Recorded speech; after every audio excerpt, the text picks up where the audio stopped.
Wadaw, Anies buka-bukaan ke media asing soal lambannya pemerintah pusat respon COVID-19.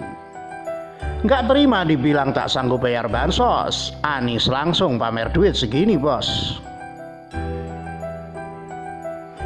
Pemerintah provinsi atau Pemprov DKI Jakarta mulai memantau dan melacak kasus-kasus potensial virus corona pada medio Januari atau lebih sebulan sebelum pemerintah pusat terlambat melaporkan kasus positif COVID-19 di Indonesia pada 2 Maret 2020. Gubernur DKI Anies Baswedan telah menunjukkan kontradiksi dengan pemerintah pusat dengan menyatakan bahwa jumlah kasus COVID-19 jauh lebih tinggi daripada yang ditunjukkan angka resmi yang dirilis ke publik. Inilah saatnya para pembuat kebijakan perlu mempercayai sains atau ilmu pengetahuan, ucap Anies saat diwawancara The Sydney Morning Herald yang diterbitkan edisi Kamis 7 Mei 2020. Dalam kritik pedasnya terhadap respon pemerintah Indonesia yang dianggap lamban merespon pandemi ini, Anies yang menempuh pendidikan di Amerika Serikat dilabeli The Sydney Morning Herald menyerupai sikap Gubernur New York Andrew Cuomo yang melawan Donald Trump.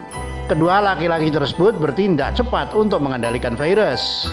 Keduanya, baik Anies maupun Cuomo, harus berhadapan dengan para presiden yang bertindak kurang cekatan, dan keduanya telah memenangkan pujian untuk pekerjaan mereka yang mencoba menyelamatkan hidup di kota-kota padat penduduk.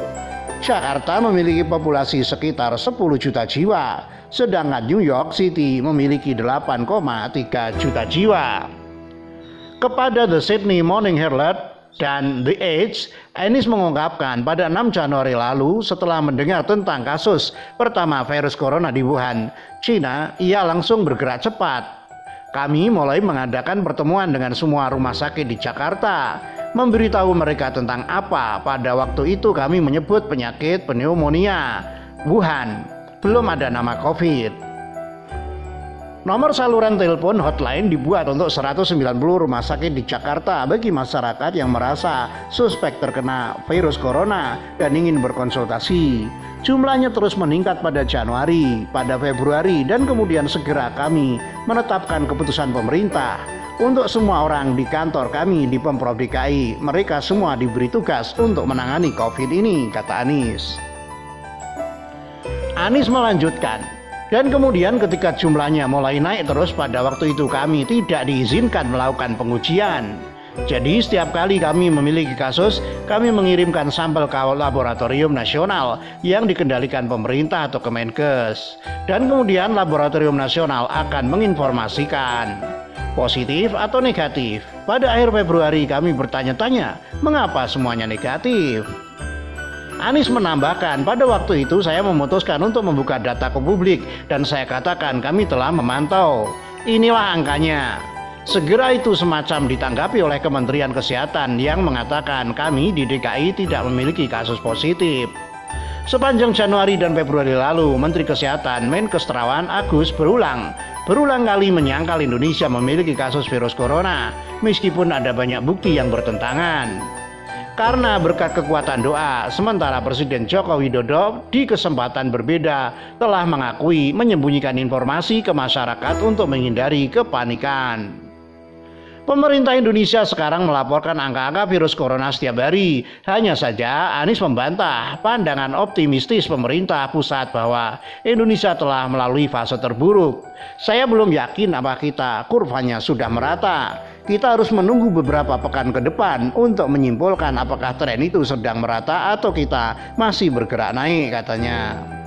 Gugus Tugas Penanganan COVID-19 Indonesia telah menyatakan kehidupan diperkirakan akan normal pada Juni atau Juli mendatang. Sayangnya, tenggat target itu sekarang tampaknya mundur ke Agustus 2020. Anies mengaku tidak ingin ikut membuat prediksi. Karena saya melihat data, itu tidak mencerminkan sesuatu yang akan segera berakhir. Itulah yang dikatakan oleh para ahli epidemiologi. Ini adalah waktu di mana para pembuat kebijakan perlu mempercayai ilmu pengetahuan, kata mantan rektor Universitas Paramadina itu. Anies juga menyatakan frustasi dengan kebijakan pemerintah pusat. khususnya dengan Kemenkes karena kurangnya transparansi. Dari pihak kami bersikap transparan dan memberitahu apa yang harus dilakukan adalah memberikan rasa aman. Namun, Kementerian Kesehatan merasakan sebaliknya, bahwa transparansi atas membuat panik itu bukan pandangan kami. Untuk mendukung klaimnya bahwa Jakarta memiliki lebih banyak kasus positif COVID-19 daripada angka resmi yang dirilis pemerintah, yaitu 4.770 orang positif dan 414 meninggal dunia.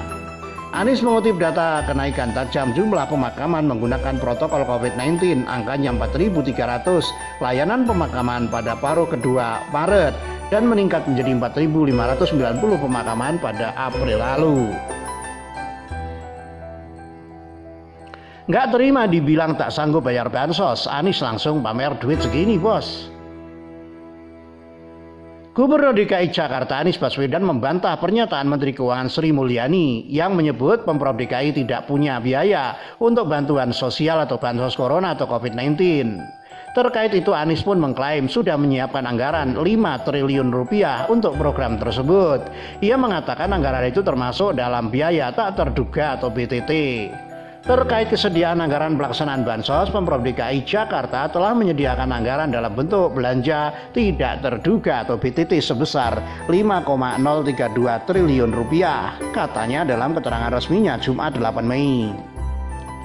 Lanjutnya, ia mengatakan anggaran itu bisa dipakai kapan saja untuk keperluan penanganan corona di ibu kota. Dapat digunakan sewaktu-waktu dan apabila dibutuhkan jumlahnya dapat juga ditambahkan, jelasnya.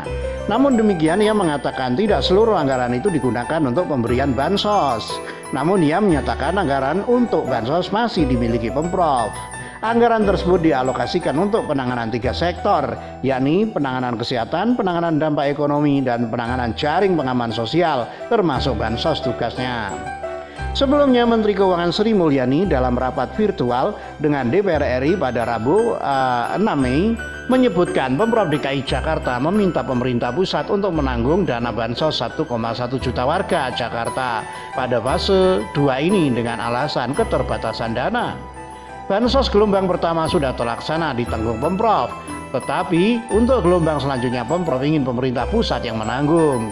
Jadi tadinya 1,1 juta adalah DKI dan sisanya 3,6 juta itu pemerintah pusat. Sekarang semuanya diminta cover oleh pemerintah pusat, ujar Sri dalam rapat itu.